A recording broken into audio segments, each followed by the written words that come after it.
Good morning, good afternoon, good evening. You're listening to That Infernal Noise, now part of the Mental Health News Radio Network.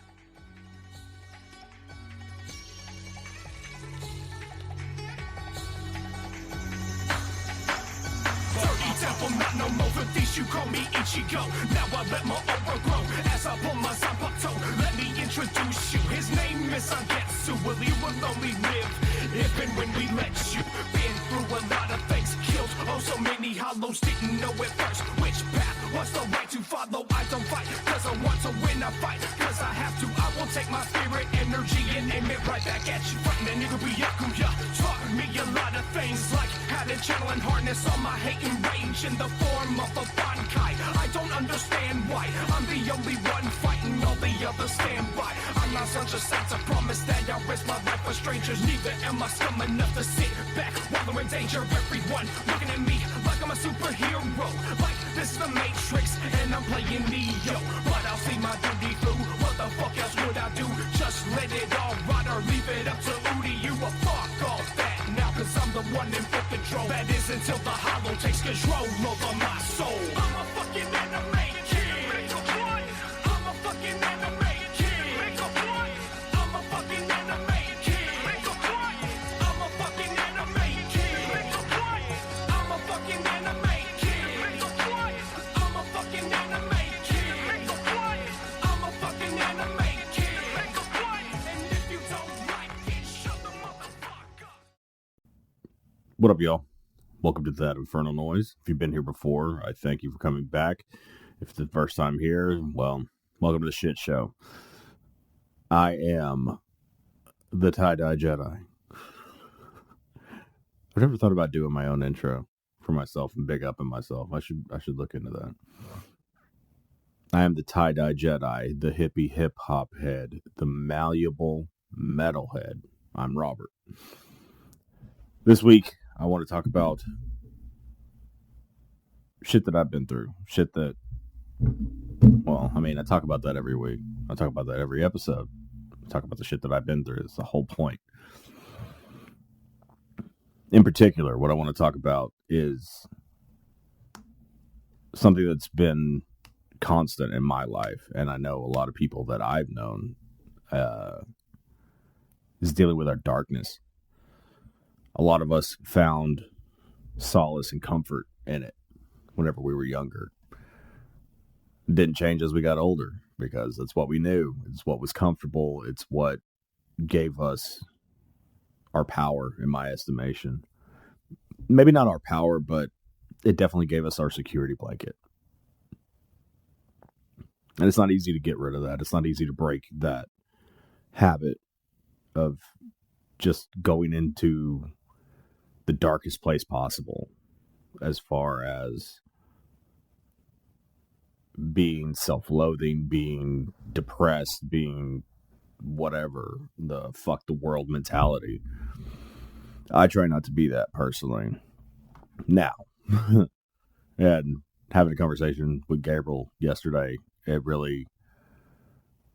didn't open my eyes because I've seen it for so fucking long, but it was one of those realization moments, I guess, where it just kind of hits you, where you realize that things have changed drastically. You know, we've grown up. Like, I would hope we've grown up. We're almost fucking 40, but it was a moment where we truly just kind of dropped all the bullshit and just talked. Not even intentionally, it just kind of happened. And it just, the thing that he used to say, well, still says about his past, is that he lived on smoke and hate. I mean, everybody calls it something different. You know, for me, it's my darkness. It's my security blanket. It's the noise. It's everything. And that was my personality for the longest time. It was the dark, brooding, fucking just mad at the world motherfucker. Mandy used to call me Eeyore whenever I was younger. I can't say I can blame her for that. I had the emotional range of a teaspoon, as she so eloquently put it. And it was very, for me, it was very comfortable. Very, very comfortable. It was like, because I knew what that felt like. I knew what alone felt like. I knew what dark and the negative felt like, because I had surrounded myself with it for the longest time. Sometimes it was intentional. Sometimes I was put into that situation. So take that for what it is. And there was a lot of people that I trusted that I tried to put my faith in, and I guess it was betrayed, or however you want to look at it, and it in turn fed that darkness. And like, oh yeah, this is why I'm like this. This is why I have my guard up constantly, and this is why I don't let my walls down. I don't let my guard down. I don't do any of that shit. And over the years, really almost 20, pretty much since Chris has been born, well, even a little before that, I was looking for an excuse to not be like that anymore. I couldn't do it for the longest time. Even after Chris was born, even after Kaylee, Noe, Logan, the whole 9 yards, I've struggled with it my entire life. It's being a kid from the wrong side of the tracks or whatever, especially in the industry that I'm in. People like me are few and far between, I think. And granted, I don't know everybody's backstory. I don't know everybody's history, but as far as coming from a less than favorable situation in my life and seeing how some of the people that I have been around professionally were raised, it's just like, it's night and day.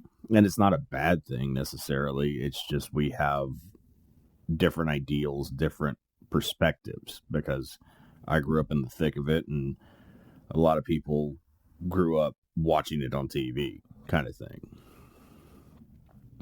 And I'm not saying that my upbringing was better. I'm not saying that the things that I went through are more important. I'm not downplaying anybody's struggle whatsoever. I'm not. But that just goes to show that the darkness was very, very familiar to me. And again, for the people that I grew up with, I think our generation, the 30-somethings, early 40-somethings, we had to grow up a lot quicker than most other generations. Maybe it was just my experience or the people that I was around, their experience, but a lot of us had to do like parental shit. I know my wife, she had to help with her younger siblings.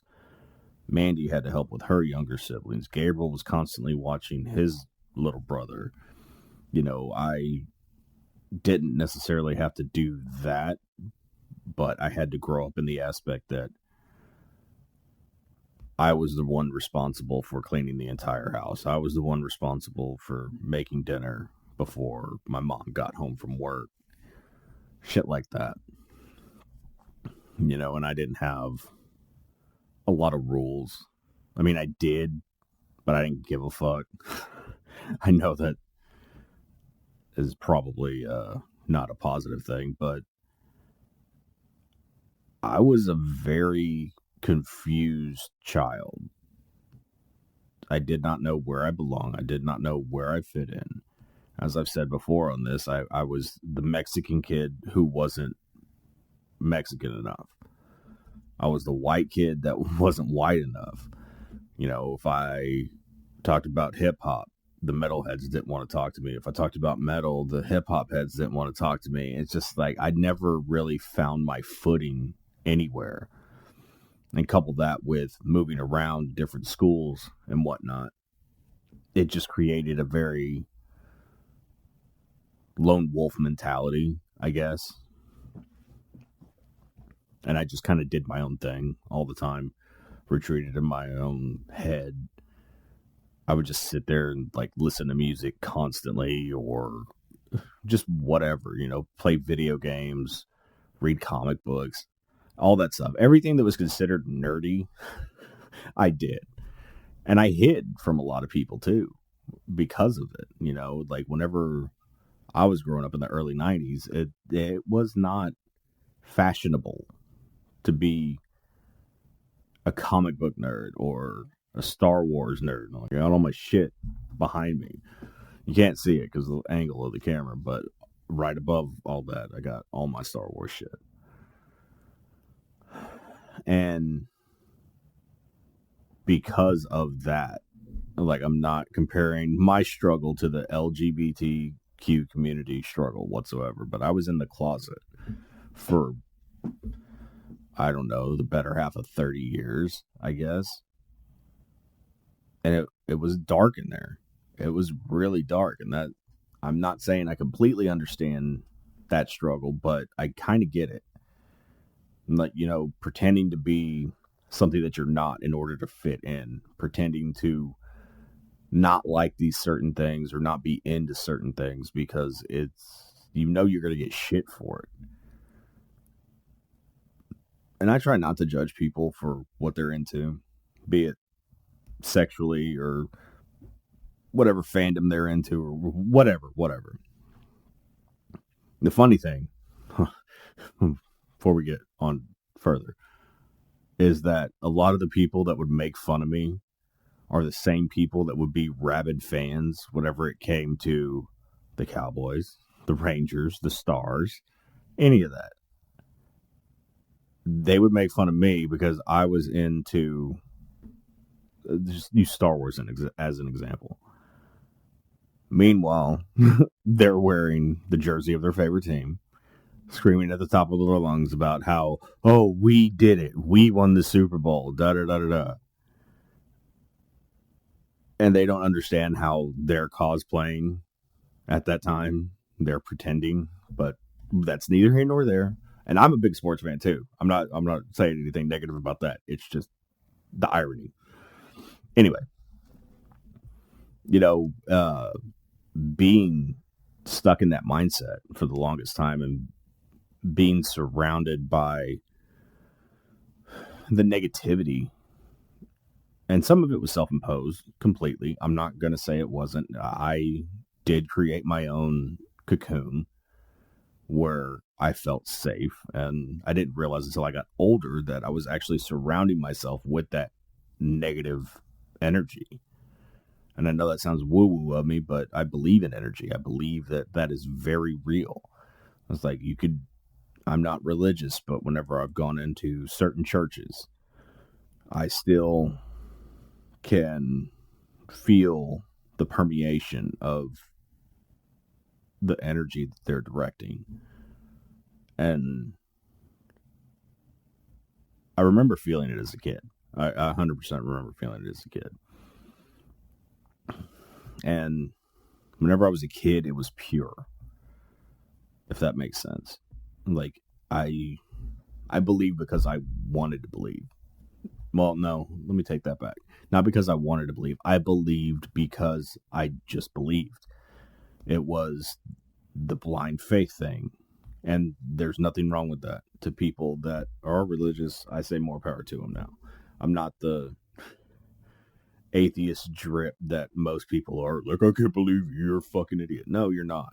You believe in what you believe the same way I believe in what I believe. And as long as it works for both of us, i.e. mine works for me, yours works for you, and we're better people because of it, do your thing. For me personally, religion's not the answer. For me personally, therapy, this is the answer for me. I have spent my entire life looking for the light. And I don't mean that in the religious sense. I mean that in the positivity sense. I want to be the dependable one. I want to be the one that everybody looks to and like, he's the example. And not because I'm sitting here talking shit about it or whatever, but because I live it, because I am every day trying to be a positive person, trying to get away from my darkness, trying to get away from the smoke and hate. I want to be the litmus test, basically. You know, it's like I've always said that about my grandparents, that they were the litmus test for my family. Like, they were the standard that we were all trying to get to. And I still believe that. And as far as the future generations go, or the ones younger than me, or whatever, like, I also want to be that litmus test. It's like, yeah, he's been fucked up. He's done a lot of dumb shit, but he's trying to get better. You know, he's trying to put forth an effort and be a family man and follow his passions while also still maintaining the sense of responsibility that I still have to have a 9 to 5 and do all of that, which isn't necessarily a bad thing. It's a drag sometimes, don't get me wrong, especially whenever all the corporate bullshit comes into it, because I'm just not that guy. I'm a fucking hippie. Like, I guess people would probably call me potential communist, because I do believe in that ideology. I do believe in that ideologically. However, anytime you give people power, it just goes tits up. But we're not getting into a political debate right now. I want everything to be better for me, for everyone. You know, a lot of people find solace and comfort in that darkness. It's like, I've told my wife that on several occasions. Like, you've made peace with your pain, and that's not a good place to be. I was like, you can acknowledge your pain, sure. You can say, I have this, and this is why. But you can't live there. You can't be like, oh, well, this always happens to me, and this is a constant shit show, and blah, blah, blah, blah, blah. And I know how I opened the show, but that's neither here nor there. Because if you think like that, it's going to stay like that. And I do believe in intention, on manifesting, all of that stuff. Like, I truly do believe in it, because I've seen it work. I've seen it work in my life. I've seen that quote unquote magic happen. Some people attribute it to magic. Some people attribute it to manifesting. Some people attribute it to prayer or intercession or whatever. And honestly, I think all of those things are the exact same. It's just we all call them something different. You know, I don't think the devil's tempting me or anything like that. I think it's a culmination of my struggles, culmination of all of the negative that I've taken in over the years. How many times I was told I wasn't good enough, or there wouldn't be anything, or that I was stupid, or a whore, whatever dumb shit I was told that is completely inconsequential now. All of that stays with you. It doesn't go anywhere. Every time you're ridiculed for something, like, it stays there. And I'm noticing it with my kids. Like, things bother my kids in a certain way. And it's certain things, and each one of them has their own little triggers. And I understand that. And I try my best as a parent to mitigate that. I try my best as a person to mitigate that. I don't want to be the reason people feel a certain type of way negatively, because there's enough of that in the world. Like, I don't want to add to somebody's darkness. I'm trying to take it away. I'm trying to shine the light on everybody. I want everybody to be as content as I aspire to be.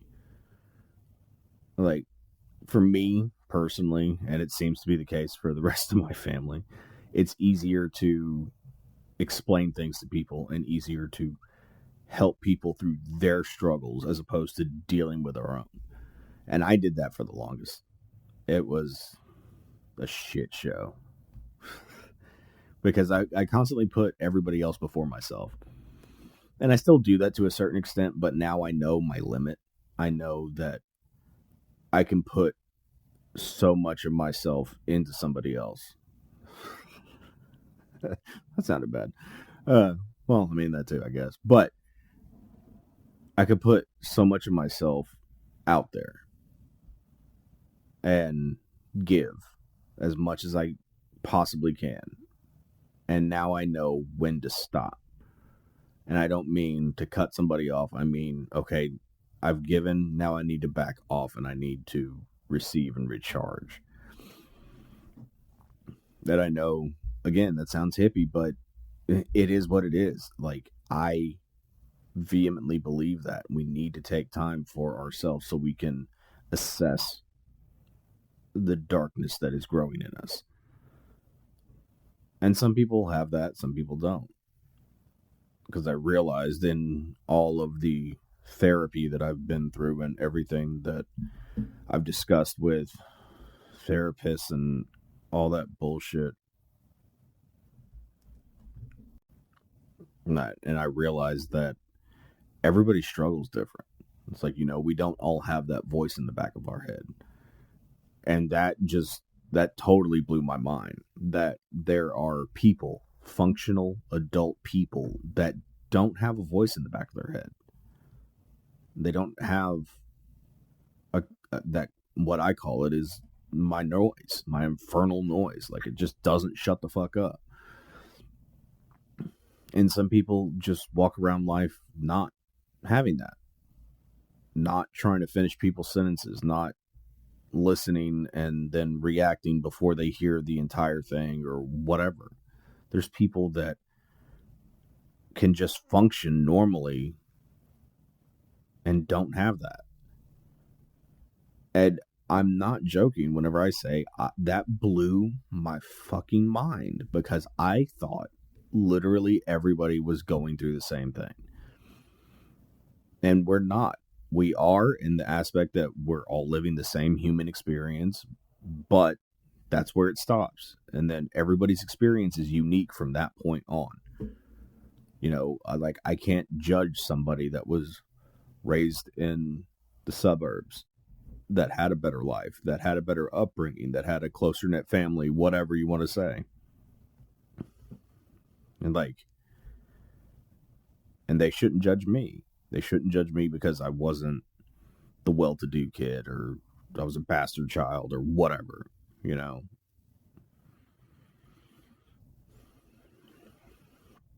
But we all have that, where we get comfortable in being assholes. Basically what it boils down to. And I try to warn everybody whenever it comes to me. It's like, look, I don't want to be a dick. I really don't. I hate purposely hurting people's feelings. I really, really do. However,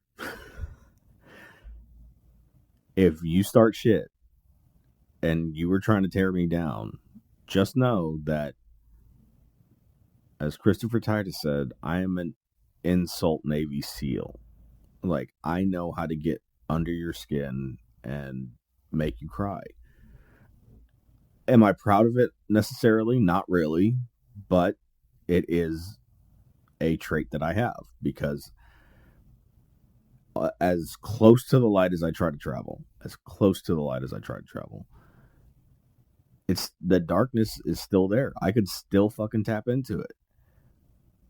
And whenever I do, it becomes a floodgate. As soon as you open the motherfucker, the whole valley's gone. And I've done that. I have done that several times. The thing that ended up balancing me, and I know it creates an air of codependency or whatever, but it was niche. She was one of the first people that believed in me. Like, truly, like, I felt like she believed in me. Whether or not she did, or whether or not she was just saying that, is up to her to decide or tell or whatever. But I felt it. Like, I felt not idolized. I guess that would be wrong. But like, I was put on a pedestal and like I was important. And it was the first time I ever felt that outside of my grandmother. And it fucked me up. Like, I didn't know how to react, whenever I met her. Obviously, she was married, I was married. It was a big, messy situation, and it was not good whatsoever. But just because it didn't start out in the best of ways doesn't mean it couldn't become something better. And our relationship has been a perfect example of that for me to be able to look at it and be like, I'm not what I was. I don't have to be what I was. I can change. And yeah, things got a lot worse. We were at each other all the fucking time, especially once COVID hit and we were all locked up together. The tensions were running high, and like everything just kept building and building because we weren't addressing anything. We couldn't address anything because we were just stuck on top of each other all the time. Luckily, she and I both reached our breaking point and got tired of being miserable. Not just with each other, but with ourselves. Like, we treated ourselves like shit. And she was the first one that sought out a psychiatrist, sought out a therapist, got on medication, the whole 9 yards. And I thank her for that, because if she hadn't, then I probably would have never had the strength to do it myself. And now, like, I'm off my medication. I've cut back to once a month for therapy. My therapist is actually tomorrow. And I feel fine. And I mean fine, not for what I used to say fine was, which was my baseline. It's like, well, as long as I'm here, I'm fine. I'm like, no, motherfucker, because you're here is a fucking 8 for everybody else.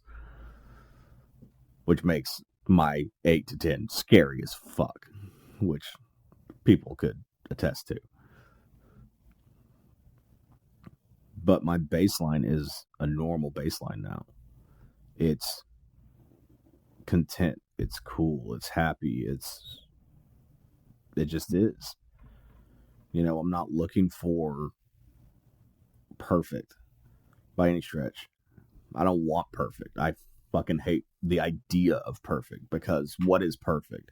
It's subjective at best. So I don't like that idea. I want something like me, something a little bit broken, been through some shit, knows how to deal with some shit. That's the type of partner I need, and that's what Niche is, because she's been through it. She's been through war. She's been through hell. She knows what the deal is. And we got each other. Like, I know you probably shouldn't use your significant other for one of the reasons of getting better, but she is. She is the biggest reason I got better. The kids are a very close second, because I didn't want them to grow up with the same anger, resentment, finding solace in their darkness. And with as macabre as we all are, it was fucking close to begin with, especially with Kay. But now everybody's in a better place. Like, we're not looking for the negative anymore. And I noticed it having conversations with Niche over the weekend. It's like, I'd say something like, oh, you're a pretty bad bitch, or something dumb like that. And she just kind of like cock her head up and smile and be like, yep, I am. That type of shit. And it made me happy. And I told her it made me happy. Like, it made me supremely happy to see that confidence and that smile, and that she believed what the fuck she was saying.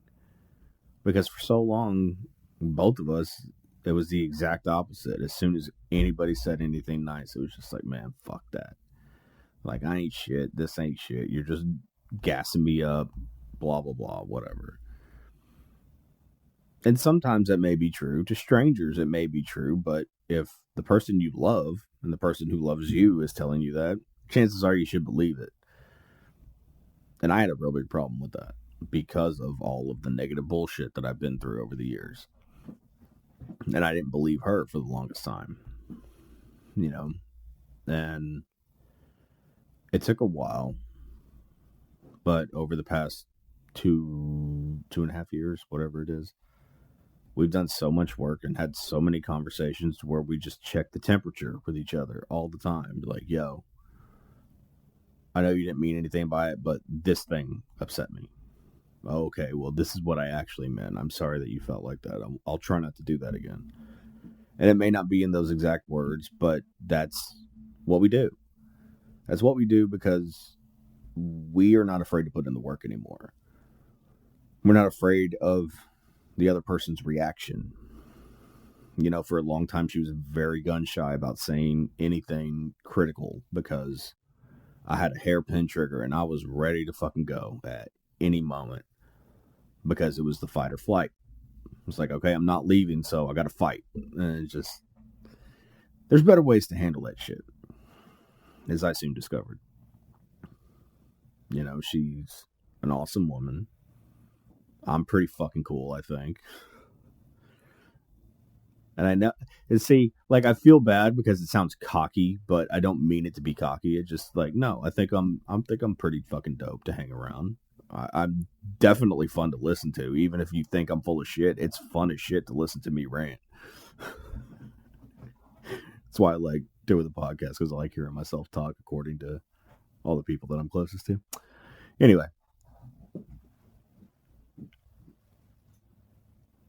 I like the fact that I don't have to struggle anymore with my darkness. It's not a constant fight. It's not me trying to figure out going from the light to the dark and back again or what the fuck ever. It's like, no, I'm an amalgamation of the two. I don't have to be in the light 24/7. But at the same token, I don't want to be in the dark 24/7 either. I use my darkness as strength whenever I have to, whenever I absolutely have to. And it's the last resort. And it's not because I resent it. It's just because it doesn't serve me anymore. I know how to live in the light, but harness the dark. And not in a negative way, in a way to where it empowers me and I use all of the tools that I have at my disposal in order to accomplish the things that I want. Fucking dogs.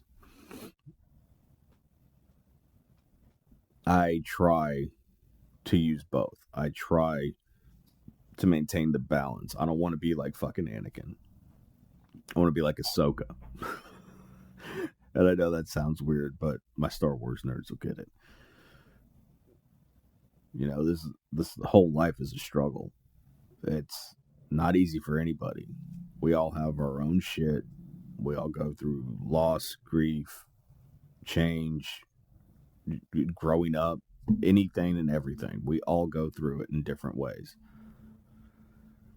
And the fact that most of us lose sight of that and we constantly bicker with each other or find something to pick at or just sometimes hate for no reason. It sucks. Like, it's the dumbest shit ever. Like, we're all people. Like, we're all living on this little blue marble floating in infinity, hurling through space. Like, that's fucking nuts whenever you really think about it. And we're on it together. It's not going anywhere. Like, we're not going anywhere. We're together whether we want to be or not. So why not make the most of it? Everybody needs to put their darkness aside and just walk towards the light a little bit. For fuck's sake, just walk towards the light. Do you have to be a Bible thumper? No. Do you have to be some pious, self-righteous asshole? No. Just don't be a dick. And that's what I teach my kids. Like, just don't be an asshole. Like, yeah, I know you're going to talk shit. I know that you're going to have problems and all that stuff, but just don't be an asshole. Be a good person. Be somebody that you would be proud to introduce to your family.